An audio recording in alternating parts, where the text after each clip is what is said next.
Sa balita sa luwas sang pungsod, ginpanginwala man sa China's Ministry of Foreign Affairs ang kalibtanan sang gobyerno sa isa ka AI-generated video nga ginpagawa sa isa ka state-run media outlet nga nagalaragway sa mga Pilipino bilang mga amo samtang ginapakamalaot ang 26th Arbiter Award may kangtanan sa West Philippine Sea. Suno kay spokesperson Chinese Foreign Minister Lin Jian, wala siya sang komento sa video kag ginatag nga hindi iniisa ka aksyon nga ginhimo sang gobyerno sa China.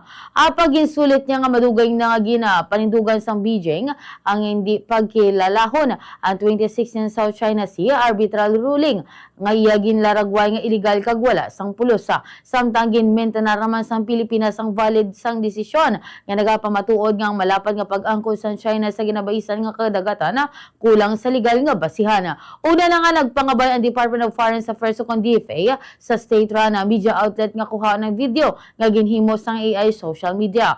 Ginlalagway man sa Department of Foreign Affairs ang video nga racist, insulto kag affront sa dignidad sang mga Pilipino.